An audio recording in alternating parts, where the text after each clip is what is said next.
இந்த video tutorial நாங்க பார்த்துட்டு வர போறது ஆல்ரெடி நாங்க இந்த சீரீஸ்ல போய் கொண்டிருக்கிற பேப்பர் டிஸ்கஷன், அது third term exam paper discussion அப்படின்ற பார்ட்ல தேர்ட் ஸ்ட்ரக்சர் இன்னைக்கு நாங்க ஸ்டார்ட் பண்ணிட்டு வர போறோம். ஸோ இந்த வீடியோல நாங்க தேர்ட் ஸ்ட்ரக்சர் ஸ்டார்ட் பண்ணிட்டு வர போறோம்.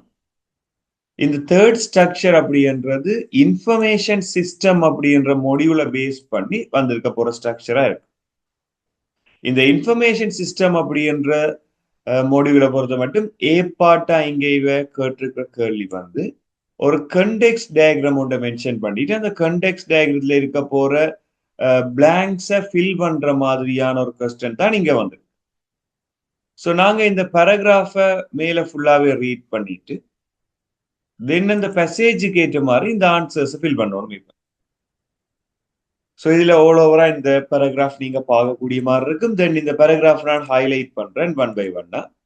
அதுக்கு பிறகு நாங்கள் இங்கே ஃபில்லிங் த பிளாங்க்ஸ் மாதிரி இருக்க போற இந்த பார்ட்ஸை ஃபில் பண்ணிட்டு வரோம். இங்க எங்களுக்கு தந்திருக்கிற பிளாங்க்ஸ் ஒருக்கா ஜஸ்ட் வெரிஃபை பண்ணிட்டு அங்கால போவோம். எங்களுக்கு ஒன்னில ஸ்டார்ட் பண்ற இந்த ஸ்பேசஸ்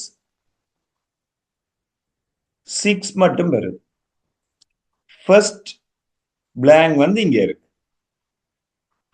செகண்ட்ன்றது இங்க, தேர்ட், ஃபோர்த், ஃபிஃப்த், அடுத்து சிக்ஸ்த். இப்படி இருக்கிற இந்த பிளாங்க்ஸ்ல நீங்க ஃபில் பண்ணிக்கல கன்சிடர் பண்ண வேண்டிய ஒரு கண்டெக்ஸ்ட் டயக்ராத்துல எப்பவுமே வேர்ப்ஸ்ன்றது இருக்க போறது இல்லை. ஸோ நவுன்ஸை வச்சுதான் எல்லாமே ஃபில் பண்ண போகும். அதாவது வினை சொற்கள் ஒன்றுமே வராது, பெயர் சொற்கள் தான் ஃபில் பண்ணுவோம். பட் பேசேஜ்ல இருந்து தான் நாங்கள் அந்த கண்டெக்ஸ்ட் ஐடென்டிஃபை பண்ண வேண்டியிருக்கு. தென் ஓவல் ஷேப்ல யூஸ் பண்ற ஒவ்வொரு சிம்பிளுமே என்டிட்டி என்ற நேமால சொல்லுவோம். என்டிட்டி அல்லது எக்ஸ்டர்னல் என்டிட்டி என்றதுதான் இதுன்ற மீன். அது ஒரு பர்சனா இருக்கலாம் அல்லது ஒரு பர்டிகுலர் குரூப் ஆஃப் பர்சன்ஸா இருக்கலாம். பொக்ஸால மார்க் பண்றது சிஸ்டமா இருக்கு. சிஸ்டம் பெரும்பாலும் ஏதோ ஒரு சிஸ்டம் எங்களுக்கு அந்த கண்டெக்ஸ்ட்ல தந்த சிஸ்டம் தான் நாங்க மார்க் பண்ணுவோம். தென் ஒரு ஓவல் ஷேப்ல இருந்து பொக்ஸுக்கான நொட்டேஷன் டிரெக்ட் அரோ மார்க்காவே இருக்கலாம். ஆனா ரெண்டு ஓவல் ஷேப்புக்கு இடையிலான அந்த டிரெக்ஷன்ஸ் அல்லது டிரான்சாக்ஷன் ஏதாவது மார்க் பண்றீங்கன்னா அது டொட் லைனால கட்டாயம் குறிக்கும். இங்க அப்படி எந்த ஒரு லைனுமே இல்லை. அதாவது ரெண்டு ஓவல் ஷேப்புக்கு இடையில டைரக்டான கனெக்ஷன்ஸ் இல்லை. அப்ப எல்லாம் டைரக்ட் கனெக்ஷனாவே இருக்கு. இப்ப இதுஇந்த ஆன்சர்ஸ் நாங்க ஒன் பை ஒன்னா செக் பண்ணிட்டு வருவோம். என்ன மாதிரி வரும்னு சொல்லி. Consider the following context diagram illustrating the movie rental system of a shop. நாங்க மூவி ரெண்டல் ஷாப் எப்படி கன்சிடர் பண்ணுவோம்னு சொன்னால், நாங்க இப்ப நிறைய மூவிஸ்ன்றது நாங்க நெட்ஃபிளிக்ஸ்லயோ அல்லது டவுன்லோட் பண்ணி யூஸ் பண்றோம்.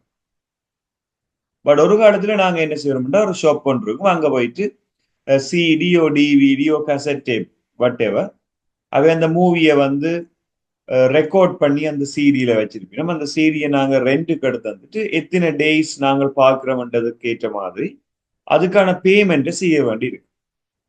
இனிஷியலா எடுக்கல நாங்க ஒரு அட்வான்ஸ் பே பண்ண வேண்டி இருக்கும். சப்போஸ் அந்த அட்வான்ஸ் இல்லைன்னு சொன்னால் நாங்கள் ஏதோ ஒரு டாக்குமெண்டே அங்க சப்மிட் பண்ண வேண்டியிருக்கு. ஏன்னா நாங்க திரும்ப தருவோம்ன்றதுக்கான ஒரு கன்ஃபர்மேஷன். ஸோ இப்போ நான் அதை ஒன் பை ஒன்னா ரீட் பண்ணிட்டு வரேன். A shop offers the service of renting movies into its customers. கஸ்டமர்ஸுக்கு மூவிஸை ரெண்டலுக்கு கொடுக்கறதுக்கான ஒரு சர்வீஸை ஒரு ஷாப் ப்ரொவைட் பண்ணிட்டு இருக்குது. A customer can submit a request to receive the movie. ஒரு மூவி அவர் பெற்றுக்கொள்ளணும் சொன்னால் ஒரு கஸ்டமர் ஃபர்ஸ்டா அவற்றை ரிக்வெஸ்டை சப்மிட் பண்ண வேண்டியிருக்கு. எனக்கு ஒரு மூவி தேவைன்னு சொல்லி ரிக்வெஸ்ட் பண்ண வேண்டியிருக்கும். Then while the request is accepted, the system will check whether the movie has it in the store or not. இப்ப நீங்க ஒரு மூவி ஒன்று எனக்கு வேணுமென்று கொடுத்தீங்கன்னு சொன்னா அது மூவி இருக்குதா இல்லையான்னு சொல்லி செக் பண்ணும். இதுதான் நடக்க போறவே. சோ இங்க பாத்தீங்கன்னு சொன்னால் இந்த கஸ்டமர் அப்படி என்று சொல்லி ஒரு ஆள் இருக்கிறாரு. இந்த கஸ்டமர் அப்படி என்ற இந்த என்டிட்டில இருந்து நாங்க ஃபர்ஸ்டா வந்து ரிக்வெஸ்ட் பண்ணிக்கொள்ளணும். அப்படி என்றால் எங்களுக்கு ஒரு மூவிக்கான இது அதை ரிக்வெஸ்ட் பண்ணாதான் எங்களுக்கான அந்த மூவி வந்து கிடைக்கக்கூடிய மாதிரி.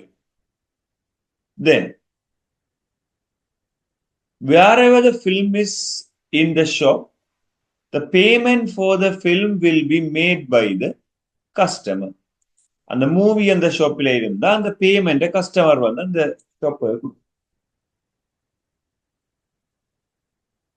At the same time, the customer will receive the invoice and the DVD of the film in the custom. அவர் ஆல்ரெடி என்ன செய்வாருன்னா அந்த மூவிக்கான இதை வந்து கொடுப்பார். சோ இங்க 1 என்ற ஆன்சர் வந்து இங்க இருக்கு. சோ இதுல உண்மையில வந்து சில குழப்பங்கள் இருக்கு. எங்க இந்த மூவி வரும்ன்றது நாங்கள் ஜஸ்ட் இதை கிளியர் பண்ணி கொண்டு வரும். கிளியர் பண்ணி கஸ்டமர் ஃபர்ஸ்டா என்ன செய்யணும்னா ரிக்வெஸ்ட் பண்ணுவோம். சோ ரிக்வெஸ்ட் பண்றதை நாங்க செகண்ட் ஆன்சரா இங்க எடுக்கிறோம். ஃபர்ஸ்டா இதுக்கு நாங்க சரியான ஆன்சர் என்ன கொடுக்கலாம்னு சொன்னால் இங்க மென்ஷன் பண்ணிருக்கீங்க. ஃபர்ஸ்டா a customer can submit a request to the receive movie. So செகண்டுக்கு ஆன்சர் கொடுக்கலாம் மூவி ரிக்வெஸ்ட். ஒரு கஸ்டமர் வந்து சிஸ்டத்துக்கு மூவி ரிக்வெஸ்ட வந்து கொடுக்கும். இதுல நாங்க மூவி ரிக்வெஸ்ட் மென்ஷன் பண்ணோம்னா ஓகே செகண்ட் ஆன்சர். சோ ஃபர்ஸ்ட்டுக்கு எங்களுக்கு தெரியல. இந்த ஃபர்ஸ்ட் வந்து என்ன என்டிட்டின்னு எங்களுக்கு தெரியல தான். Movie request. So movie request கொடுத்தா பிறகு இங்க இருந்து என்ன நடக்கும்னு சொல்லி சொன்னால் இந்த தேர்ட் ஆப்ஷன் இப்ப அங்க இருந்து அது இருக்குதா இல்லையான்னு சொல்லி இவர் இன்ஃபார்ம் பண்ணிட்டார். Acceptance or rejection. லாஸ்டா அந்த மூவியை வந்து இது ப்ரொவைட் பண்ணும். அது ஓகே அது அக்செப்டட் சொன்னால் the movie has its store on it where the films is show. The payment for the film will be made by the customer. The order என்றதுக்கு நாங்க எடுக்கலாம். பேமெண்ட் நீங்க கொடுத்தாச்சு. At the same time, the customer will receive the invoice and the DVD. Third ஆன்சரா நாங்க இங்க mention பண்ணலாம் invoice. அதுக்கான பில் பிளஸ் டிவிடி ரெண்டு பகுதி நாங்க சேர்த்து வரைக்கும் பிளஸ் பாவிக்கிறது வளம். இன்வாய்ஸும் டிவிடியும் சிஸ்டத்துல இருந்து கஸ்டமருக்கு போகும். So second and third answer okay. Then அடுத்தது நாங்க ரீட் பண்ண போறோம். At the same time customer will receive the invoice and DVD film record. So இவ்வளவுமே ஃபைன்.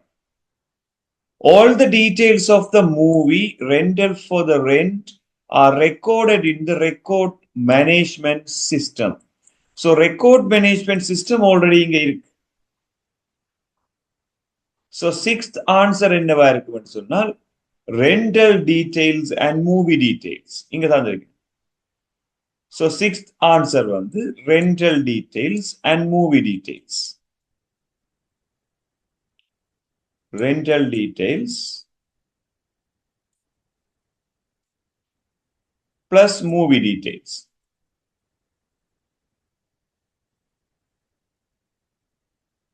இது sixth answer. Then the details of the deposit and the details of the payment are sent to the payment details. So உங்களுக்கு இந்த payment details அப்படி என்ற ஒரு system வந்து தேவை. அப்ப பேமெண்ட் டீடைல்ஸ்க்கு போகலாம். இங்க ரெக்கார்ட் மேனேஜ்மெண்ட் இருந்தது. சோ நாங்க இந்த ஃபிஃப்த்துக்கு ஆன்சர் வந்து போட்டுக்கலாம் அப்படின்னு சொன்னால் பேமெண்ட் மேனேஜ்மெண்ட் சிஸ்டம் அப்படி ஒரு ஆன்சர் நீங்க போட்டுக்கலாம் ஃபிஃப்த்து. சோ ஃபிஃப்த் ஆன்சர் வந்து payment management system. Payment management system. So first answer உங்களுக்கு அப்படி வரும்னு சொன்னா இந்த பேமெண்ட் டிபாசிட் டீடைல்ஸ் எல்லாம் இங்க வருது. ஸோ கொமனா இந்த டிபாசிட் டீடைல்ஸ் மாதிரி தான் இந்த பேமெண்ட் டீடைல்ஸ் ஓகே இங்க இருந்து பார்க்குறது.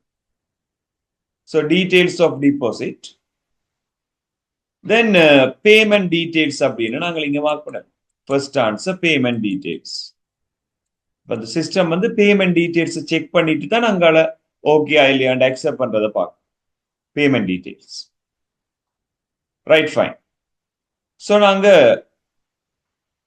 எல்லா ஆன்சருமே ஃபீல் பண்ணிட்டு நினைக்கிறேன். ஃபர்ஸ்ட்ன்றது வந்து ஓகே, செகண்ட் மூவி ரிக்வெஸ்ட், தேர்ட்ன்றது வந்து invoice plus DVD, fourth answer எங்களுக்கு தெரியும். ஃபோர்த் ஆன்சர் என்ன நடக்குதுன்னு பார்ப்போம். Order from a customer will not accepted by the system unless there is a specific movie in the shop. Sometime என்ன செய்யணும்னு சொன்னால் அந்த மூவி இந்த ஷாப் அந்த அவருடைய ரிக்வெஸ்ட்டை வந்து அக்செப்ட் பண்ணிடாமல் இருக்குது அப்படின்னு சொன்னால், order from a customer will not accepted by the system unless there is a specific movie in the shop.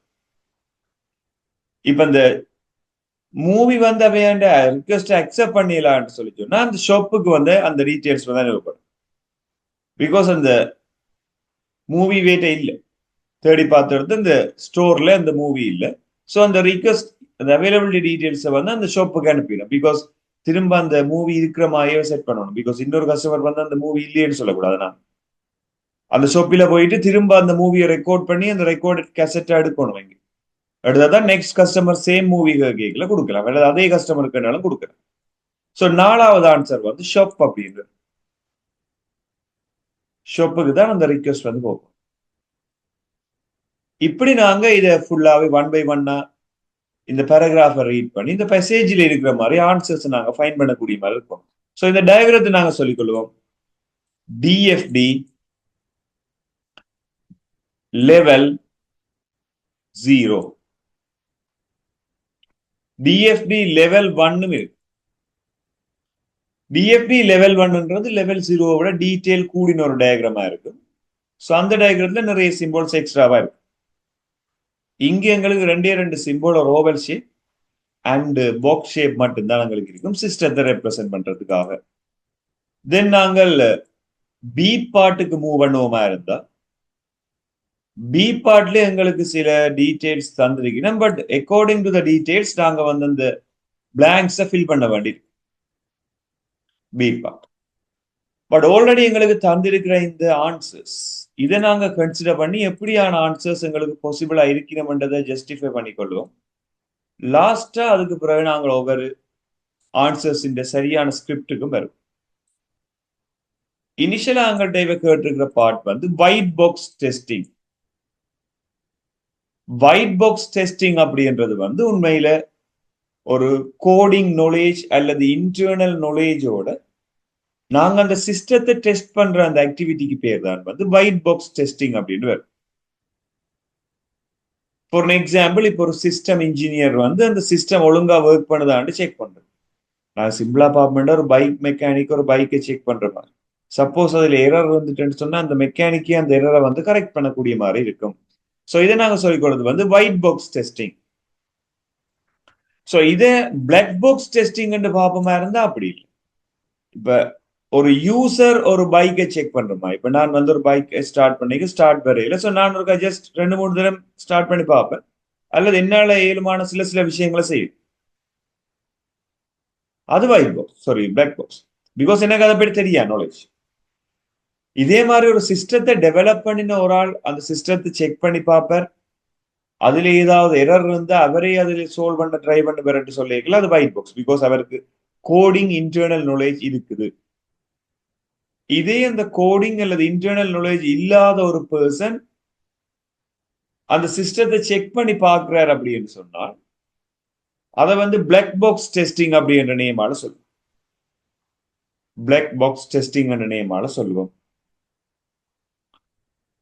தென் அடுத்த விஷயம், இங்க ஸ்பைரல் மாடல் அப்படின்னு என்னது? ஸ்பைரல் மாடல் அப்படின்றது நாங்கள் ரிஸ்க் அனாலிசிஸுக்காக பாவிக்கிறோம். உண்மையில் அதன் ஸ்ட்ரக்சர் வந்து இப்படித்தான் போகும், ஒரு ஸ்பைரல் மாதிரி அப்படி போய்கொண்டே இருக்கு.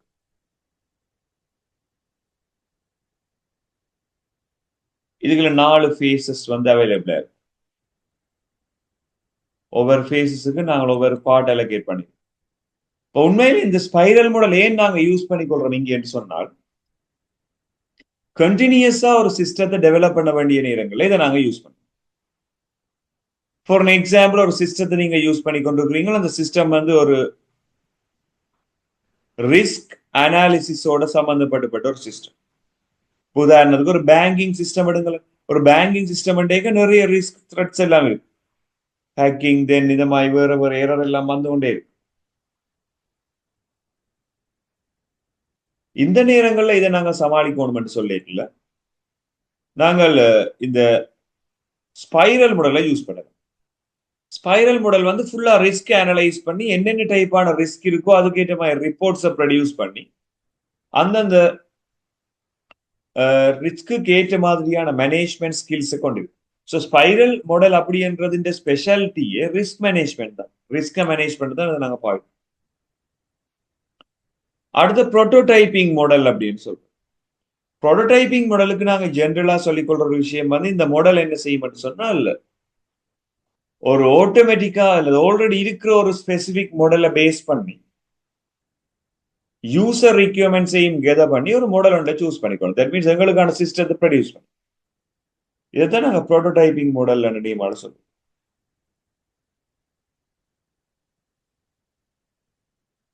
ஒரு ஆல்ரெடி எக்ஸிஸ்டா இருக்கிற ஒரு சிஸ்டத்தை பேஸ் பண்ணி அதுல எங்கட ரிக்வயர்மெண்ட்ஸையும் ஆட் பண்ணி அது ஒரு மாடலா நாங்க டெவலப் பண்ணியிருக்கிறோம். அது வந்து ப்ரோட்டோடைப்பிங் மாடல் அப்படின்ற நேமால சொல்லுவோம். தென் வாட்டர்ஃபால் மாடல். இந்த வாட்டர்ஃபால் மாடல்ன்றது நிறைய கேரக்டரிஸ்டிக்ஸை கொண்டிருக்கிற ஒரு மாடலா இருக்கு. இதை நாங்க ட்ரெடிஷனல் மாடல் என்று சொல்லுவோம். சேம் டைம் வந்து லீனியர் மாடல் அப்படின்னு எல்லாம் சொல்லிக்கொள்ளும்.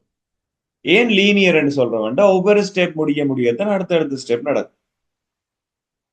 ட்ரெடிஷனல் என்று சொல்றதுக்கான மீனிங் என்னவா இருக்கும் சொன்னால், இது எல்லா ஸ்டெப்பையுமே கவர் பண்ணி 1 by 1 நாங்க அனலைஸ் பண்ணி செய்யற ஒரு மாடல் என்றபடியால this one called as traditional model. Then இந்த வாட்டர்ஃபால் வந்து ஒரு ஸ்டெப்பின் கம்ப்ளீஷனுக்கு பிறகுதான் அடுத்த ஸ்டெப்புக்கு வந்து மூவ் ஆகும். ஸோ ப்ரீவியஸ் ஸ்டெப் எல்லாம் ஓகேன்னு சொன்னா தான் அடுத்த நெக்ஸ்ட் ஸ்டெப்புக்கு நாங்க மூவ் பண்ணக்கூடிய மாதிரி இருக்கும் இந்த வாட்டர்ஃபால் மாடல் அப்படின்ற இந்த ஆர்கிடெக்சர்ல. தென் இந்த வாட்டர்ஃபால் மாடல் எல்லா ஸ்டெப்பையுமே கவர் பண்ணி கொண்டு போறபடியால டைம் வந்து கொஞ்சம் கூட எடுக்கும்.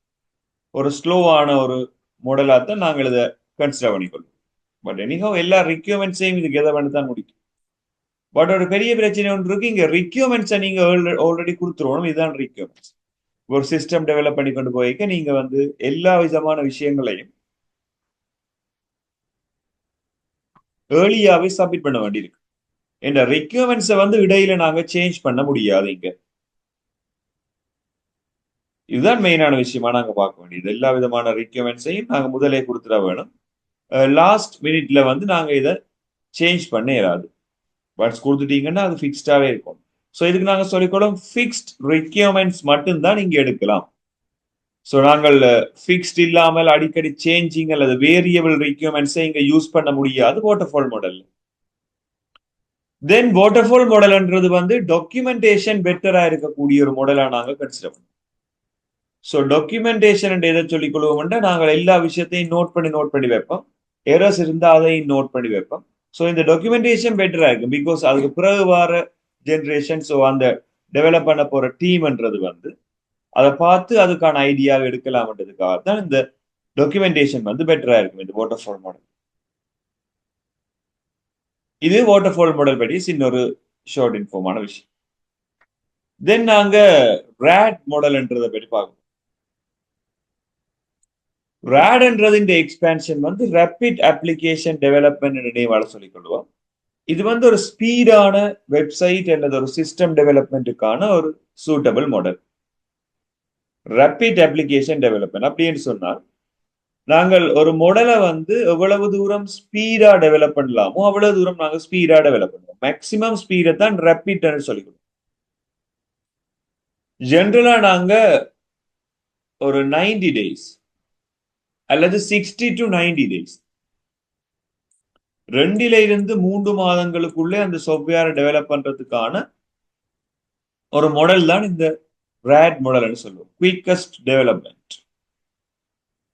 தென் டெஸ்டிங்கை பற்றி இதில் ஒன்று சொல்லியிருக்கீங்கன்னா இன்டகிரேஷன் டெஸ்டிங் அப்படின்னு சொல்லியிருக்கேன். இன்டகிரேஷன் டெஸ்டிங்ன்றது வந்து எப்படி இருக்கும்னு சொன்னால்,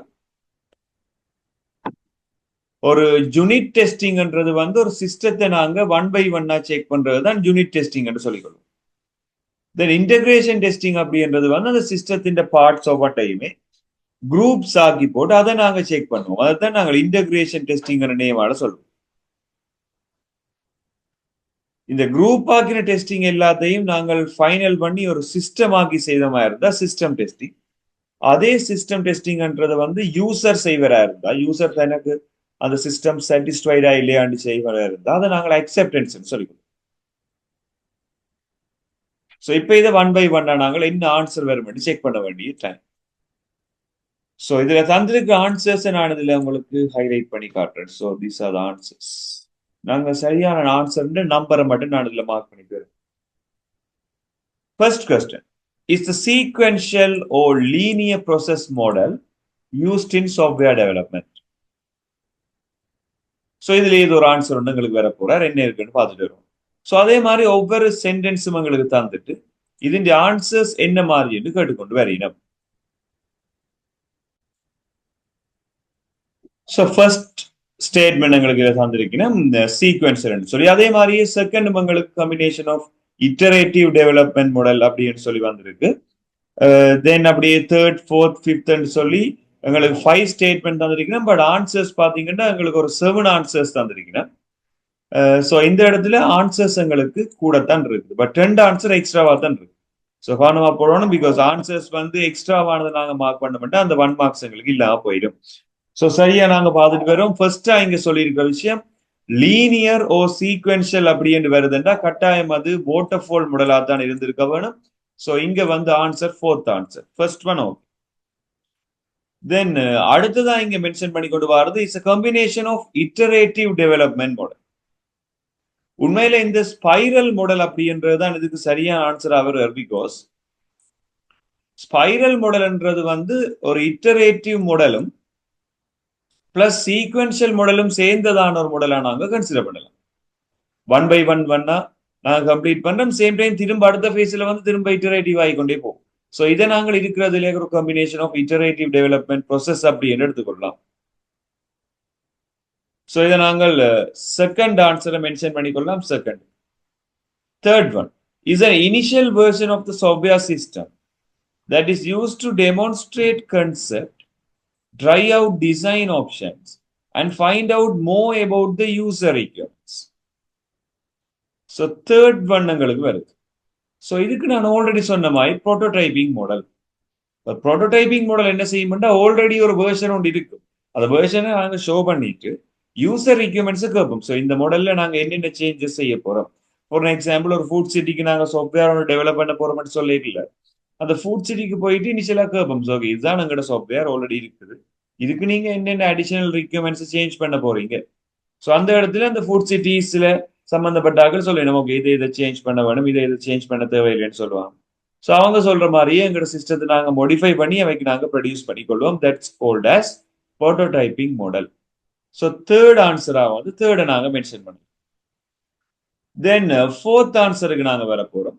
இந்த ஃபோர்த் கொஸ்டின் கேட்டிருக்கிற வந்து இந்த which software structures of codes will be tested. எந்த டெஸ்டிங்ல வந்து கோட்ஸ் வந்து டெஸ்டட் ஆகும்னு சொல்லி கேட்கணும். கோடிங் இன்ஃப்ராஸ்ட்ரக்சர் எல்லாத்தையுமே டெஸ்ட் பண்ற டெஸ்டிங்னா உண்மையில ஒயிட் பாக்ஸ் டெஸ்டிங் தான்.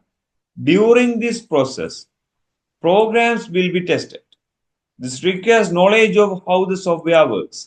அந்த சாஃப்ட்வேரை பற்றி ஃபுல் நாலேஜோட தான் நீங்க எதை செய்யறீங்க. ஸோ இதுக்கு ஆன்சர் வந்து ஃபர்ஸ்ட் ஆன்சர் போடலாம், white box testing. Okay. Then next one, in which new system being developed will be tested by the end users. இப்போ ஒரு டெஸ்டிங்கை வந்து எண்ட் யூசர் தான் செய்ய போறாருன்னு சொல்லிக்கல, அதுக்கு சூட்டபிளான ஆன்சர் வந்து எதா இருக்கும் என்றால் பிளாக் பாக்ஸ் டெஸ்டிங்கா இருக்கு. என்ன பிளாக் பாக்ஸ் டெஸ்டிங்கை செய்ய போறவர் வந்து user with help of developers using actual data. உண்மையில வந்து அந்த எண்ட் யூசர் அந்த ஆக்சுவல் டேட்டாவை கொடுத்து சரியா ஒர்க் பண்ணுதான்னு செக் பண்ற அந்த ஆக்டிவிட்டிக்கு நேம் வந்து black box testing. So இந்த கொஸ்டின் ஆன்சர் சரியானது 42315 அப்படின்ற ஆன்சர். ஸோ தென் நாங்கள் அடுத்ததுக்கு மூவ் பண்ணி கொண்டு வரைக்கல. இதுல சி ஸ்டேட்மெண்ட் எங்களுக்கு தந்திருக்கு. சில வந்து ஃபர்ஸ்ட் அதை விட செகண்ட் இந்த ரெண்டு கேள்வியும் எங்களுக்கு வந்திருக்கிறோம். இந்த பேசேஜ் நாங்க ஃபர்ஸ்ட் ரீட் பண்ணி பார்ப்போம். A school has new system to manage student athletics. ஸ்போர்ட்ஸை மேனேஜ் பண்ணது, அத்லெட்டிக்கை மேனேஜ் பண்றதுக்கு ஒரு மேனேஜர் சிஸ்டம் ஒன்று. The old system is manual system. The new system introduced to the system their team, seasons and their coaches. இப்போ manual சிஸ்டமா தான் volt system இருந்தது. இந்த நியூ சிஸ்டத்தை என்ன செய்யணும்னு சொன்னா எல்லாத்தையும் மேனேஜ் பண்ற சிஸ்டமா இவ டிப்ளாய் பண்ண போயிடும். At the first, the new system simply manages the team. Team என்னென்ன இருக்கு, யார் பிளே பண்ணா அதுல இருக்கிற போற எக்யூப்மெண்ட்ஸ் என்னென்ன எல்லாத்தையுமே அந்த சிஸ்டத்துல போட்டு வைக்கலாம். Then the new system will manage the seasons and schools years. Then slowly the new system will increase to the manage coaches. கொஞ்சம் கொஞ்சமா என்ன செய்யுதுன்னு சொன்னா அந்த கோச்சஸை மேனேஜ் பண்றதுக்கும் அந்த சிஸ்டம் வந்து ஓகேயா இருக்கு. Players and finally events. முதல்ல கோச்சஸ், அதுக்கு பிளேயர்ஸ், அடுத்தது வந்து ஈவெண்ட்ஸ் என்று கொஞ்சம் கொஞ்சமா அதை என்ன செய்யுது டிப்ளாய் பண்ணி கொண்டு வருது. அப்ப இது ஒரு முக்கியமான விஷயம். அப்ப இந்த நியூ சிஸ்டம் இனிஷியலா என்ன செய்யுதுன்னு சொன்னா மேட்சஸை இன்ஸ்டால் பண்றது, அதுக்கு பிறகு கோச்சஸை டிப்ளாய் பண்ணிக்கொண்டு கோச்சஸை நாங்கள் அந்த சிஸ்டத்தை டிப்ளாய் பண்றோம், எல்லாம் அப்லோட் பண்ணி கொண்டு வரோம். அதுக்கு பிறகு பிளேயர்ஸை வந்து டிப்ளாய் பண்றோம், அதுக்கு பிறகுதான் ஈவெண்ட்ஸை டிப்ளாய் பண்றோம். ஒரு புது சிஸ்டம் படிப்படியாக நடைமுறைக்கு வருது. இதை நாங்க ஃபேஸ் டிப்ளாய்மெண்ட் அப்படின்ற நேமால சொல்லுவோம். உண்மையில ஃபேஸ் டிப்ளாய்மெண்ட் என்ன, இதை விட வேற என்னென்ன டைப்பான டிப்ளாய்மெண்ட்ஸ் இருக்குன்ற விஷயம் நான் இன்னொரு யூடியூப் வீடியோல நான் அப்லோட் பண்ணியிருக்கேன். ஸோ இந்த டிஸ்கிரிப்ஷன் பார்ட்ல நான் இந்த வீடியோ ஆட் பண்ணியிருக்கேன். தென் இந்த வீடியோட எண்டிலையும் நீங்க என் ஸ்கிரீன்ல அந்த வீடியோ பார்க்கக்கூடிய மாதிரி இருக்கும். Phase deployment. ஸோ இந்த டிப்ளாய்மெண்ட் மெத்தட்ஸை பற்றி நான் அந்த டிஸ்கிரிப்ஷன்ல இருக்கிற லிங்க்லையும் இருக்கும். சேம் டைம் என் ஸ்கிரீன்லையும் நீங்க இந்த யூடியூப் வீடியோவை நீங்க பார்க்கக்கூடிய மாதிரி இருக்கும். டிப்ளாய்மெண்ட் மெத்தட்ஸ் அதுல 4 டைப்பான டிப்ளாய்மெண்ட் மெத்தட்ஸ் இருந்தாலும் இந்த கொஸ்டினுக்கான சரியான ஆன்சரா இருக்க போறது phase deployment. Because step by ஸ்டெப்பா தான் இதுல இந்த டூல்ஸ் எல்லாமே, அதாவது இந்த ஃபீச்சர்ஸ் எல்லாமே வந்து அப்ளை ஆகுது. இதுக்கு சரியான ஆன்சர் வந்து ஃபேஸ் டிப்ளாய்மெண்ட் அப்படின்ட்டு வரும். PHASED ஃபேஸ் டிப்ளாய்மெண்ட் அப்படின்றது சரியான ஆன்சரா இருக்கு. At the end of the implementation, the new system is managing everything related to the student athletics and the old manual system is removed from the usage. எல்லாமே நடைமுறைக்கு வந்த அப்புறம் இந்த நியூ சிஸ்டம் மட்டும்தான் இருக்கும், ஓல்ட் சிஸ்டம் இல்லாமல் போயிடும். So suitable. The which deployment method is mostly appropriate to the implement the system? Phase deployment, because new systemத்துல படிப்படியா தான் சில features வந்து introduce ஆகும். Then second one, write down one advantage of system deployment method as given in first above. இப்போ நாங்கள் இந்த first இந்த சிஸ்டத்தை டிப்ளாய் பண்றதால வர அட்வான்டேஜ் என்ன? ஸோ நிறைய விஷயம் நாங்கள் பார்த்து கொண்டு வரலாம். இப்ப படிப்படியா உள்ள கொண்டு வரபடியால நாங்கள் ட்ரைனிங்கை வந்து கொஞ்சம் கொஞ்சமா கொடுக்கலாம். தட் மீன்ஸ் ஒரு புதுசா ஒரு சிஸ்டத்தை யூஸ் பண்ண வர்ற வரைக்கும் நாங்கள் கொஞ்சம் கொஞ்சம் ட்ரைனிங் கொடுக்கணும். இப்ப நீங்க வாட்ஸ்அப் யூஸ் பண்றீங்க, எடுத்தோட வாட்ஸ்அப்ல எல்லாத்தையும் யூஸ் பண்ணாம ஜஸ்ட் சேட்டிங் மட்டும் அப்படி செய்யறது, பிறகு ஸ்டேட்டஸ் போடுறது அப்படி, அந்த ஸ்டேட்டஸை டிலீட் பண்றது அப்படி, சில பேர் மட்டும் பாக்குற மாதிரி செட் பண்றது அப்படி என்று ஸ்டெப் பை ஸ்டெப்பா நாங்க உங்களுக்கு சொல்லி தரீங்களா, உங்களுக்கு அந்த நாலேஜ் கூட வேற.